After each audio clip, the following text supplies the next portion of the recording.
رحلتنا بدأت من 5 سنين في 2010 لما بدأنا خريطة التحرش. ما كانش في حد عايز يشتغل بشكل كامل على التحرش الجنسي.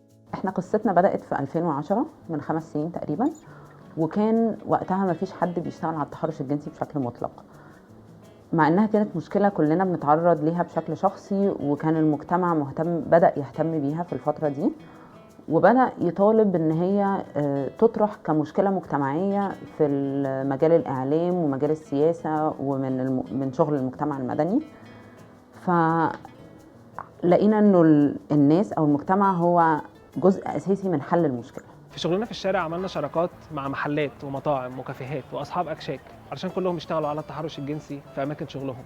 اول شريك لينا كان في برنامج المناطق الامنه، كان صاحب كشك، وبعد فتره لاحظنا التغيير اللي حصل في المنطقه اللي حوالين الكشك.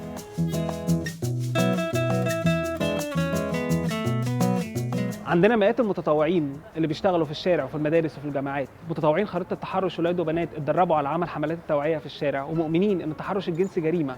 من خلال شغلهم في الشارع الناس بتبتدي تغير افكارها الغلط عن التحرش الجنسي. من خلال برنامج مدارس وجامعات امنه اشتغلنا مع وحده مكافحه العنف والتحرش الجنسي في جامعه القاهره، وساعدناهم في تطبيق اول سياسه ضد التحرش الجنسي في جامعه حكوميه في مصر. فرقنا موجوده في معظم الجامعات المصريه ومستعده انها تشتغل على التحرش الجنسي.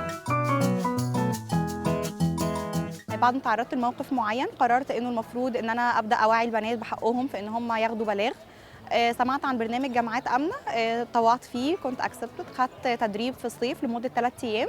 بعدها بدانا ننزل في الجامعه. فعالياتنا في الجامعه بدات تفيد ان الدكاتره اللي كانوا بيتعدوا على الطلاب بداوا يتراجعوا، لان في قوانين.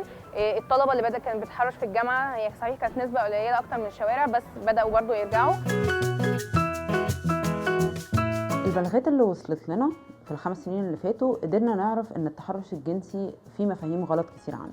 يعني مثلا هو ملوش اي علاقه بلبس البنت، وملوش علاقه بالحاله الاجتماعيه للراجل ولا بسن المتحرش.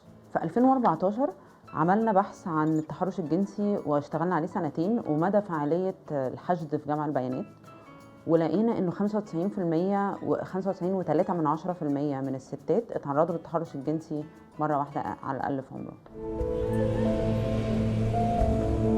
المتحرش مجرم بالكلام، بالإشارة أو بالفعل. في 2015 طلعنا حملة المتحرش مجرم، وهي كانت أول حملة في مصر بتتكلم على قانون التحرش الجنسي، وعرضنا إعلاناتنا على التلفزيون وعلى الراديو وعلى مواقع التواصل الاجتماعي، ووصلنا تقريبا ل5 مليون مشاهد ومستمع.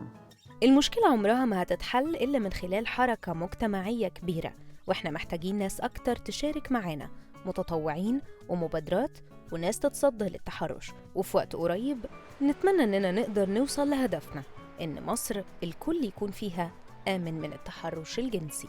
بشكل عام النقاش حوالين التحرش الجنسي في المجتمع المصري ابتدى يعلى، وبدأنا نشوف ناس كتير جدا بتاخد موقف ضد التحرش الجنسي. مطلوب ان كل حد يتدخل، ومطلوب ان الناس تاخد موقف ايجابي اكتر لما يحصل تحرش جنسي قدامها.